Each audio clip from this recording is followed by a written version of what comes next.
Welcome back to Science Click today. Let's embark together on a visual journey through space and time.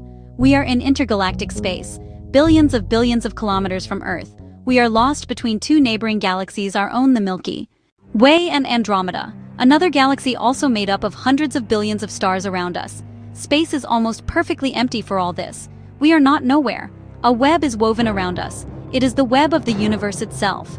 Spacetime, this imaginary grid, made up of a multitude of small particles, will allow us to visualize the invisible, the geometry of the universe, and to understand its dynamics from where we are. The grid is calm, motionless.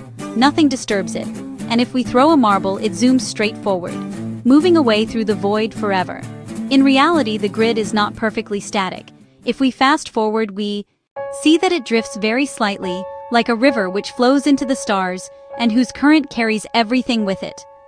The stars' clouds of gas and dark matter effectively distort spacetime, pulling the fabric of the universe in their direction. Very slowly, the two galaxies are getting closer, and in several billion years long after we disappear, the Milky Way and Andromeda will eventually merge and become one. While Andromeda is getting closer, researchers discovered at the dawn of the 20th century that most galaxies actually move away as a whole. The universe is constantly expanding like a fabric that stretches. The grid swells more and more and carries galaxies away from each other. As this expansion progresses, the wavelength of their light is stretched and turns red. We know today that this expansion accelerates, stimulated by still mysterious dark energy. The expansion would have begun 13.8 billion years ago, extremely compressed, containing only a mush of fluctuating energy. The universe would have descended suddenly to reach astronomical dimensions in a fraction of a second. This is the Big Bang. What was there before that no one really knows? Tiny fluctuations becoming gigantic would have attracted matter, condensing it into filaments, halos then. Galaxies and stars. Today we live near one of these stars, the Sun. Around the Sun revolved multiple bodies, planets, asteroids, and comets moving freely in the grid of the universe. The immense mass of the Sun curves space-time, and the fabric of space falls towards the star, taking everything with it. This is how the planets orbit without moving away from the Sun. They move straight forward, but the current continuously pulls them back towards the center. To a lesser extent, planets also attract the grid of the universe in their direction.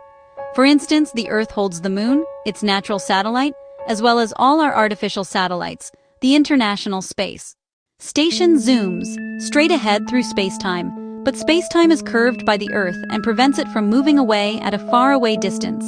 The grid flows slowly, and an object passing fast enough would have no difficulty escaping the pool. But the closer we get to the center, the denser the flow becomes, and the more the grid accelerates on the surface of our planet. Rockets must reach a very high speed to take off from the ground and escape the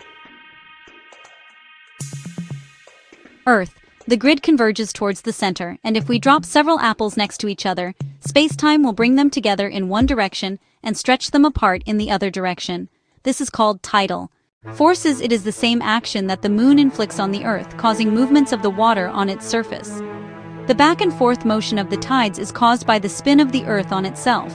It rotates in approximately 24 hours. This motion of all its mass affects spacetime and very slightly drags the grid along with its rotation. When we drop an apple, even if it does not touch the Earth, the rotation of our planet influences it at a distance and slightly bends its trajectory and orientation inside the Earth. The grid continues to fall downwards.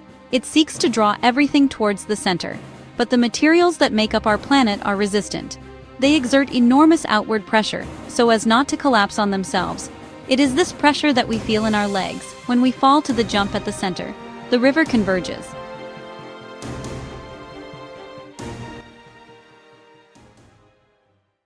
And a marble, if it could withstand the immense pressure of the Earth's core, would remain there motionless. Arriving at the center, all the particles that make up the grid continue ahead and rebound until they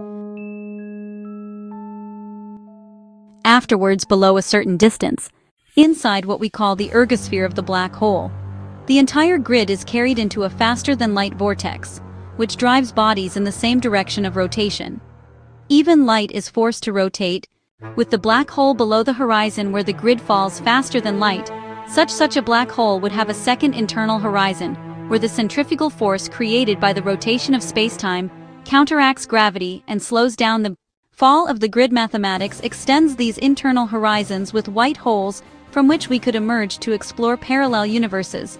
However, the inner horizon of a black hole is extremely unstable and probably doesn't exist. The structure at the center of a real black hole remains mostly mysterious. Finally, if two black holes universe